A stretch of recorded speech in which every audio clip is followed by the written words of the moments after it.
Welcome, my friends, to a video I've been wanting to do for a long time, because back in 2019 I started watching K-dramas and I became obsessed. Since then, I have watched over 100 different shows and over 1,000 hours of K-dramas. And I wanted to put together my personal top 10 list just because why not? If you're wanting to get into K-dramas, this is a good list to look at, with keeping in mind I kind of lean a little bit towards fantasy type shows, so that's going to be in here. You're seeing clips from Squid Game, and it's because I decided not to put it on the list. And the reason I didn't put it on the list isn't because it isn't great, it is. It's because everyone's probably already seen it. And if it was on the list, it would probably be in about spot 4 or 5. So yeah, there are some in here that I think are better than Squid Game, my personal opinion. And I'm always looking for new K-dramas, so if one of your favorites isn't here, please suggest it in the comments. I'd be happy to watch it or let you know if I already have. Finally, before we jump into it, what I'm going to do is talk a little bit about the show. I'm not going to give away any big spoilers, but I'm going to basically summarize the first episode so you can get an idea of what the show is about. And while I did my best, I know my pronunciations are a little off, so I'm sorry. And with that said, let's get started, counting down from 10 to 1. At number 10 is the show Abyss. In Abyss, Cha Min's fiancée calls off their wedding the night before because she says he's far too ugly to marry. Needless to say, he doesn't take this too well and plans to unalive himself. He changes his mind at the last minute, but some type of space aliens end up bumping into him as he's trying to climb back to the surface and accidentally kill him. And they have a device that can bring him back to life called the Abyss. The Abyss, however, may change your appearance to how your soul looks, so he comes back really good looking. And because it brought him back to life, they leave the Abyss with him and very little instructions on how to use it. But let's jump to the other half of the story. Meet Se-yoon. This is his best friend from when he was young. She's beautiful, has always been beautiful, and sought after. She works as a prosecutor, but shortly after he came back and she started to like the new him, not knowing it was him, she was murdered by someone. Cha Min wants to use the Abyss to bring her back to life, but has no clue how to make it work. And little did he know it did actually work, but she didn't come back looking like the Se-yoon that he knew before. When she sees her own funeral procession, she becomes understandably upset, then sees her reflection and realizes, this isn't really me. Cha Min explains that he brought her back to life and why she looks different than she used to look. Also explains that he is her friend Cha Min, who she has known since she was a kid, and now together they are going to try to solve her murder and a lot of other mysteries that happens along the way. You'll really enjoy it. Coming in at number 9 is a show called A Korean Odyssey. This epic tale is written by the Hong sisters, who are going to have more than one entry in this list. This story follows Jin Sun-mi and how she is able to see other creatures than exist in the world, including Sung Oh-gong, the Monkey King, who tricks her into releasing him. He makes a deal to protect her from the scary things she can see, so long as she calls him out by name. However, as soon as he's free, he steals her memories, so she will not be able to ever call him in the future. They run into each other again 20 years later, where she is now a successful real estate dealer due to her ability to see spirits and drive them out of distressed homes. But what she doesn't realize is she was actually punished for letting him out in the first place. She has been turned into the Samjang, which is someone that if an evil creature eats, will become immensely powerful. The aroma of her blood will attract evil creatures from just about anywhere to try and get to her. And while the creatures she met from her past all originally come to her with the intention of eating her, it might not be quite so easy once they realize it's the little girl they dealt with 20 years earlier. This story is epic and sprawling, and I think you will really enjoy it. Although it is no longer available on Netflix, if you Google A Korean Odyssey, you will be able to find places where you can watch it. Side note, like a lot of shows on this list, there is no English overdub. I always watch things in their original language with English subtitles. Coming in at number 8 is an absolutely delightful show called Today's Webtoon, available on Hulu. This is a show I originally decided to watch because of the stars. This is Kim Se-jeon, who you will see again in this list, and can also be seen in the incredible show Business Proposal that didn't quite make the list. And this is Im Chol-soo, who you will see in 3 different shows on this list. But while I started this show for the actors, it quickly became one of my favorite shows.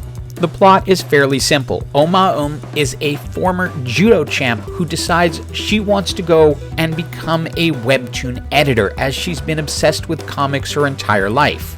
After getting rejected from all the webtoon companies at first, she ends up getting accepted at Neon Webtoons, where the webtoon division is absolutely struggling to survive and will be cut out of the company if they don't succeed this year.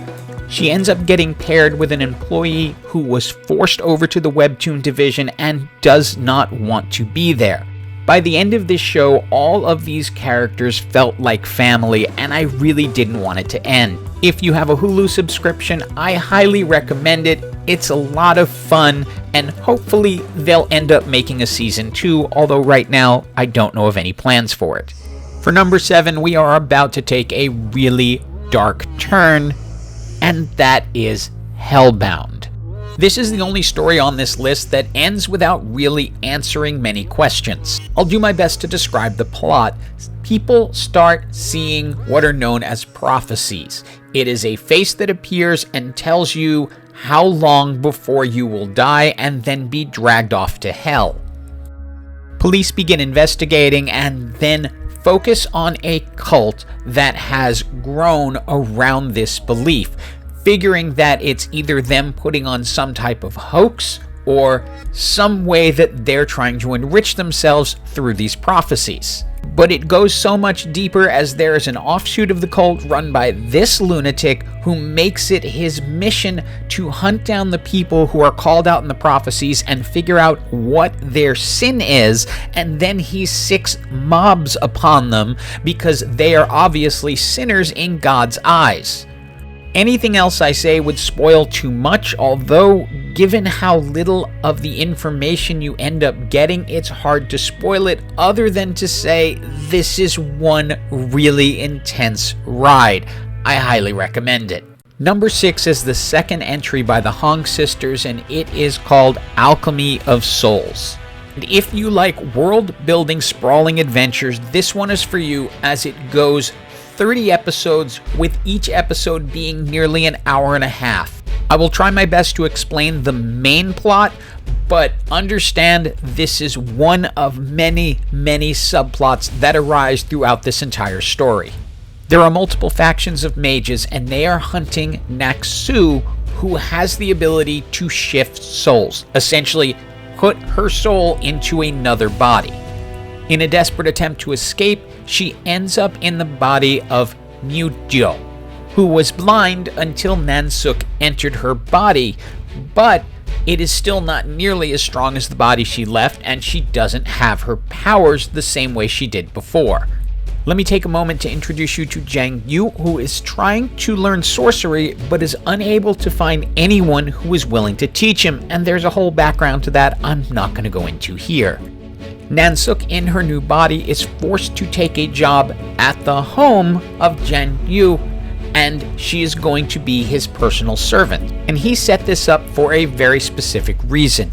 He realized who she was from the beginning, because soul shifters have a blue mark somewhere on their body. In her case, because she was blind before, it ended up in her eyes and he was able to see it. He realizes that this may be the one person in the world who's going to be able to teach him sorcery, because she knows it and also has an interest in staying hidden. This is a wild show with lots of twists and turns, huge amounts of world building, but you will love it beginning to end. And just like that, we are into the top 5, and of course that leads to number 5, Extraordinary Attorney Woo. This is about a woman with ASD who is also an absolute genius when it comes to law, and she graduated top of her class at law school and was able to secure a job with one of the top law firms in Korea. However, fitting in is not easy for her, whether it's trying to navigate the revolving door at her office building, to how she interacts with her office mates, and the part is played absolutely brilliantly by Park Eun-bin. And despite her awkwardness among people, she is absolutely brilliant when it comes to interpreting the law, often finding angles on cases that no one else in her firm would have considered, which can change the entire outcome of what will happen to their client. And while the firm appreciates her legal brilliance, they know she's going to be awkward around people, so they end up pairing her up with Lee Jun-ho, who ends up becoming her friend and helping her deal with some of the challenges that she's otherwise facing. Overall, this is a procedural lawyer story, which is something I usually stay away from, having been a lawyer in the past. However, these stories are so well crafted and these characters so likable and relatable that even if you hate legal shows, you're gonna love Extraordinary Attorney Woo. And a total mood change will bring us over to number 4, The Glory, which is a chilling story of revenge. Moo Dong-eun is brutally bullied in school, but due to her low standing and the high standing of her bullies, she gets absolutely no sympathy or help from anyone. Forced to withdraw from school, she spends years doing backbreaking labor while trying to also earn her degree so she can enact a plan of revenge.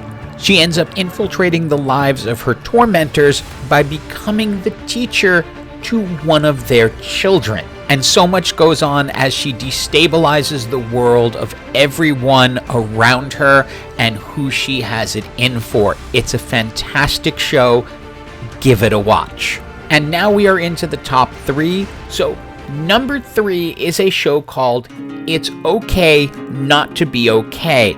And I'm going to do my best to give some type of summary, but I could do a whole video alone just on this show. Moon Sung-tae is severely autistic. His brother, Moon Gang-tae, takes care of him and also generally works as a very caring nurse. Ko Moon-young is a children's author / writer of fairy tales, but she doesn't quite see things the way most people think they would. She's actually quite twisted. But she happens to be Moon Sung-tae's absolute favorite author. He's an excellent artist, and he is obsessed with her children's books. She ends up visiting the hospital where his brother works, and his brother planned on getting an autograph for her, but some things go wrong, and she is so difficult to deal with that he doesn't end up getting the autograph. However, circumstances end up with him getting to know her a little bit and finding out where she would have her next signing. At that signing, Moon Sung-tae has an episode, but when she realizes that this is Moon Gang-tae's brother, she intervenes on his behalf to the detriment of her own career, as she shows everyone that she's not the nice, kind children's author that everyone thought that she was. And again, I am barely scratching the surface of everything that goes on in this show, all the characters, their interactions, and how it plays out. Just watch it. You will love this show. And this brings us down to our final 2. Number 2 is The Uncanny Counter. And it starts with So Mun losing his parents in a tragic car accident, an accident that also leaves him with a permanent disability and limp that he has to deal with through his young life. Meanwhile, in a noodle shop across town, there is a group of very special people with very special abilities. And I mentioned earlier she would be back, but Kim So-jung plays Ha-na in this particular show. and she has the ability to sense evil spirits when they get near to where she is. This group's job is to fight evil spirits into submission so they can send them to where they truly belong in the afterlife. To put it simply, when one of their own is killed in battle, the spirit inside releases and ends up finding its way to So-mun, who then gets possessed by the spirit to become one of the counters. The transformation isn't immediate, and So-mun needs Hana to find him so she can help him discover his new abilities. There's a big back and forth as to whether he is going to join or not, because he doesn't seem strong enough to do the job, and also he's reluctant to take the job due to the risk of death, and he doesn't want to leave his grandparents with no one. And like a lot of these shows, there is a lot going on. There's a bullying incident that's going on at school with one of So-mun's friends, and at the end of the first episode, he starts to discover his powers and realize that he can be powerful if he takes the job. This is a fantastic show, and one that I usually recommend to people as their first K-drama. It's very comic book-like, based on a webtoon, and is incredibly approachable with really good characters and a fantastically told story. But this now brings us to my number one favorite K-drama, Vincenzo. There is no genre that can describe this show. It has it all, but the basic plot is that Vincenzo Casano was born in Korea but raised in Italy and became a consigliere for a large mafia family. And when his adopted family is killed so someone else can take over, Vincenzo makes sure he gets his revenge. And after literally burning the bridge behind him, he heads back to Korea.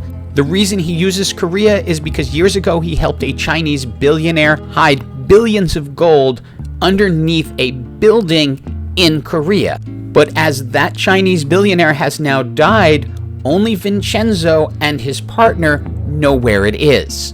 And I mentioned he was in 3 of the shows, one of which was also Alchemy of Souls, but Im Chol-sul plays a police detective who wants to hunt down Vincenzo.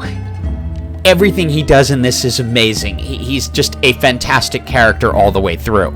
When Vincenzo gets to the building, he finds it occupied by a wide array of characters and people who are all running their own businesses. Vincenzo soon finds, however, that a huge company named Babel is trying to take over the building, which would kind of ruin Vincenzo's plans of getting to the secret room with all the gold.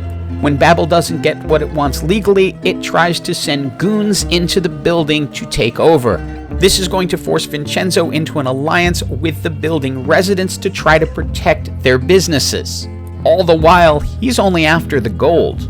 One thing I can't stress enough is this show has everything. It has action, comedy, thrilling moments, crime drama, love story. It's all in here. It is 20 episodes, each 90 minutes long, sometimes sticking within their own themes, where you have just funny episodes, just dramatic episodes.